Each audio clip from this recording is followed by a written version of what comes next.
I often think of my grandmother.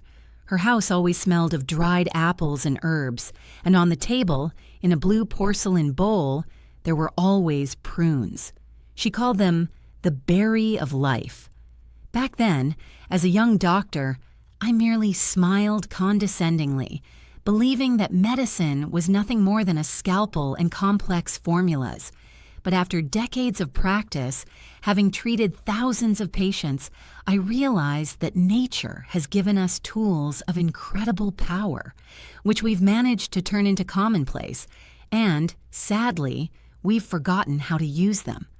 We're accustomed to thinking of black plums as a simple addition to compote or an occasional remedy.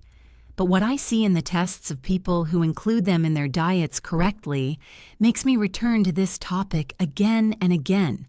They're not just dried fruit, they're a complex biological system. However, 99% of people make mistakes that negate all the benefits, and sometimes even turn this gift into a burden for the body. If you're over 50, you've probably noticed how your body is starting to require more fine-tuning.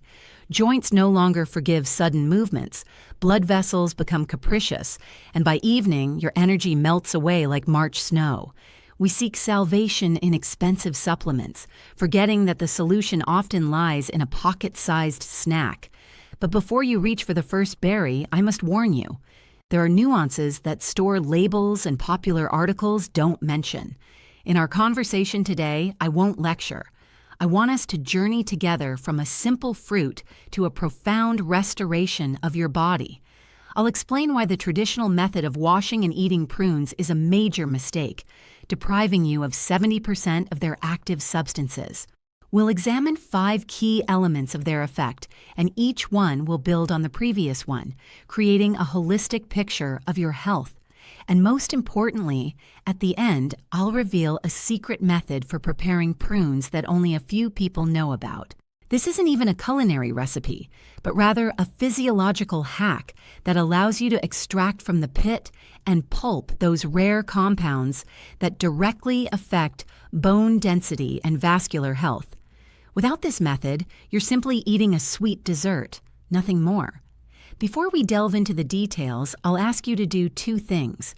If you value honest medical experience and want more of these kinds of intimate conversations, please support Clear's Throat this video by liking it and subscribing to the channel. This is our unspoken agreement. I share my accumulated knowledge, and you help it reach those who desperately need it now. After all, our health is the only investment that will never lose its value. Have you ever wondered why a plum, when it loses its moisture, becomes such a powerful concentrate? It's as if nature deliberately packed this small black fruit with everything a person begins to sorely lack in the second half of life. But for this package of help to unfold, we need to prepare the ground within ourselves.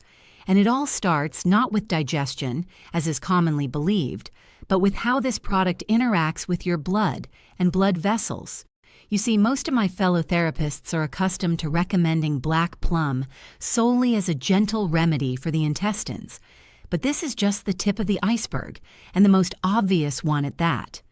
If we look deeper into the structure of this fruit, we discover what I call the biological glue for our blood vessels. As we age, when we pass 50, artery walls lose their former elasticity. They become like an old garden hose that has been sitting in the sun for a long time. They crack, become hard and brittle. And herein lies the first element of our recovery system, which 99% of people don't even suspect when they simply chew on a dried berry. Prunes are a champion in containing specific polyphenols and potassium in a form that is absorbed by our cells almost instantly. But there is one critical mistake. If you eat it dry, straight from the package, your body expends a colossal amount of its own structured moisture just to dissolve it. As a result, instead of cleansing your blood vessels, you experience mild dehydration at the cellular level. The real magic begins when we revive the fruit. In my practice, I had a patient, a 60-year-old man with early-stage hypertension, complaining of a constant heaviness in the back of his head in the mornings. We didn't immediately increase his medication dosage. I suggested he change just one habit. Replace his morning cookies with tea with 3 prunes, prepared in a special way. After 3 weeks, his blood pressure stabilized at levels he'd only seen at 45. Why did it work? Because potassium, combined with the organic acids in plums, gently removes excess sodium, which bloats our blood vessels from the inside. It's like turning on the faucet in an overflowing bathtub. His blood pressure drops naturally, without any chemical coercion. But it is important to understand that this process cannot be rushed. I often tell my patients, your body isn't a locomotive firebox you can just throw fuel into. It's a complex chemical reactor. For prunes to work on your veins and capillaries, they need to be prepared for your enzymatic system. If you just swallow them on the run, the effect will be minimal. Let's agree on a micro-action for tomorrow morning. You don't need to change your entire diet. Just take 3 or 4 of the darkest matte prunes. Avoid shiny ones. This is technical fat or glycerin, which only burdens the liver. Pour a glass of warm water over them, about 40 degrees Celsius. Not boiling water, so as not to kill the live enzymes. Leave overnight. In the morning, you will see that the water has turned cognac color, and the berries have straightened out. Drink this infusion on an empty stomach in small swallows, and eat the berries after 10 minutes. Try doing this for just 7 days. You'll be surprised how your morning energy will change and how clear your head will become. This is the first step to the profound impact we're talking about. This revitalizing method is just the gateway. We've just prepared a channel for our blood, relieved the initial spasm. But our body has an even deeper foundation, which after age 50 begins to literally wash away. And here, prunes act not just as a vascular assistant, but as a true guardian of our support, our bones.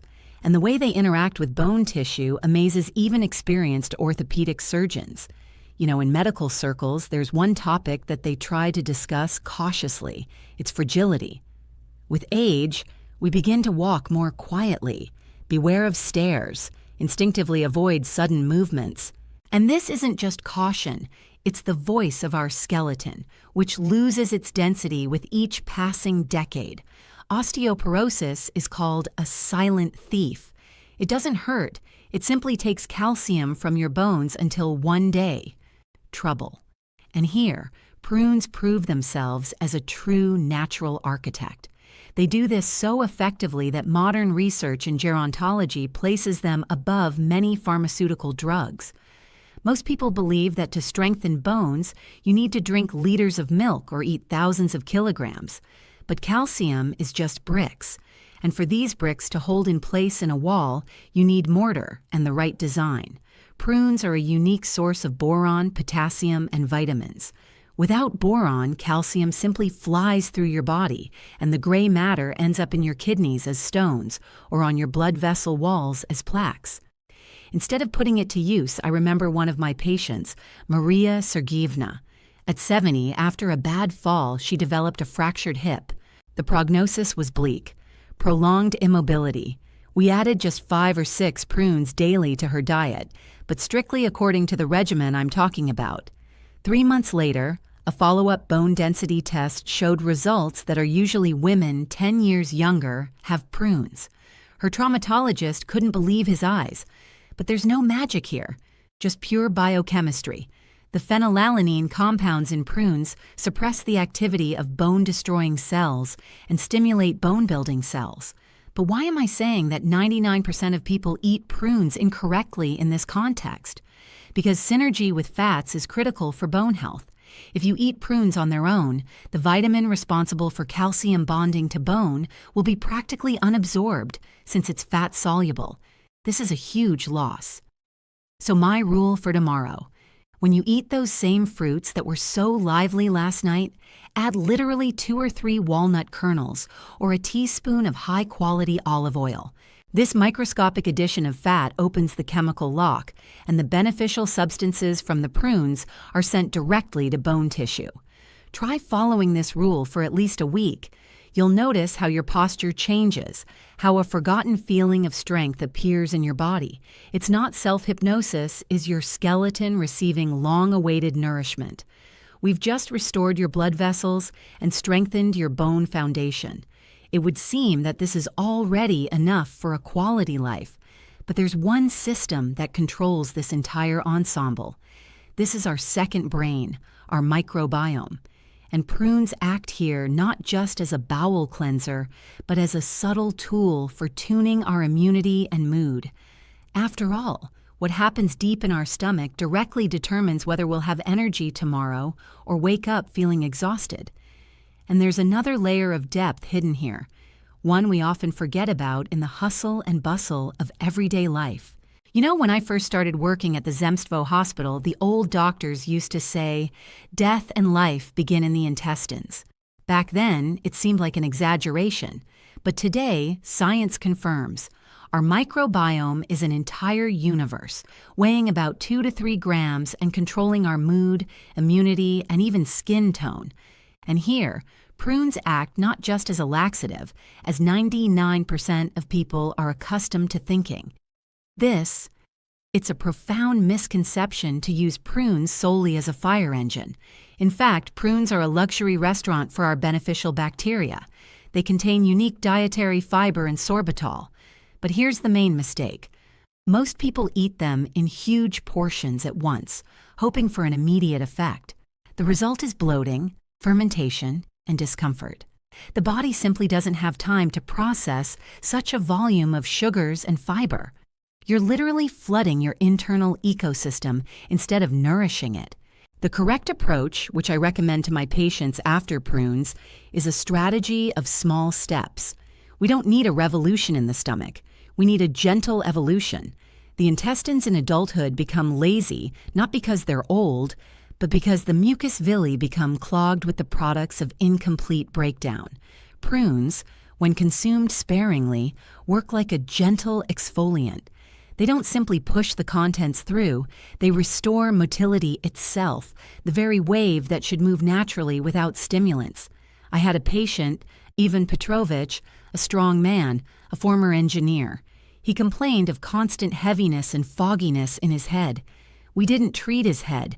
We started treating his microflora. I asked him to eat 1 berry 3 times a day, thoroughly chewing it almost to a paste, 20 minutes before meals, and always wash it down with a couple of sips of warm water. A week later, he came in and said, "Doctor, it's like a weight has been lifted from my head." And strangely enough, I've become calmer. This is the gut-brain connection. When your stomach is in order, your vagus nerve sends signals of safety and calm to your brain. Let's add the following micro-action to our plan for tomorrow. Divide your daily dose of prunes, those 3 to 5 berries, throughout the day. Don't eat it all at once. Allow your bacteria to receive nutrition in portions. And remember, no cold water from the refrigerator, only warm body temperature. This is critically important for the gallbladder to work in time and help the prunes be digested. Try this rhythm for 7 days. You will feel how that nasty morning heaviness goes away, how your skin becomes clearer and your gaze brighter. But this is only preparing the ground. After all, once we have established the work of the internal factory there, it's time to talk about what nourishes our most important muscle, the heart.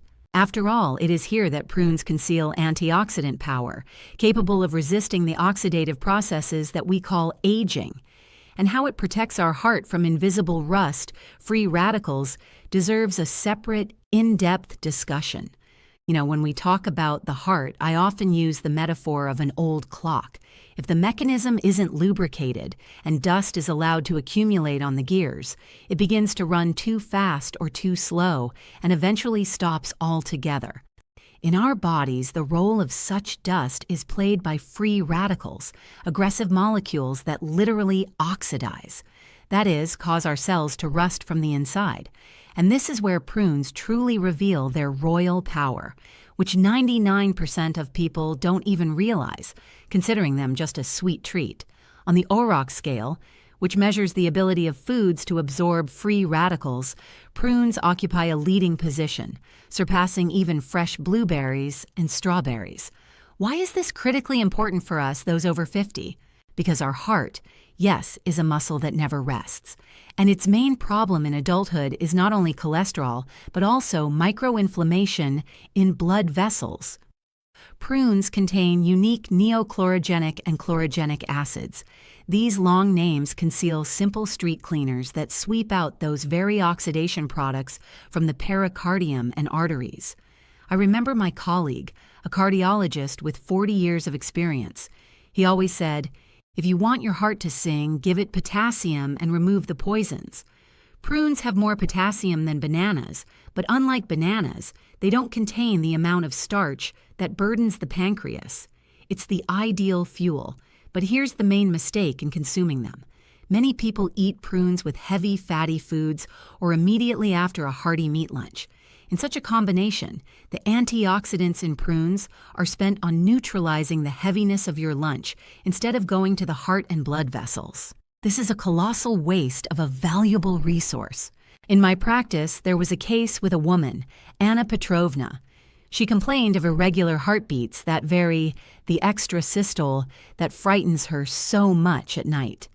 We didn't immediately reach for antiarrhythmic drugs, whose list of side effects is longer than a prescription. We introduced the rules of the heart hour. Every day at 4 p.m., when our heart physiologically needs support, she ate 3 prunes, but not just any prunes, but combined them with a small amount of dark chocolate, where the cocoa content is over 80%. This created a powerful synergistic effect on the heart muscle. After 2 weeks, the chest somersaults became 3 times less frequent, and her sleep became deep and restful. Let's add this micro-action to your routine for tomorrow. Choose a time between lunch and dinner when you feel a slight drop in energy.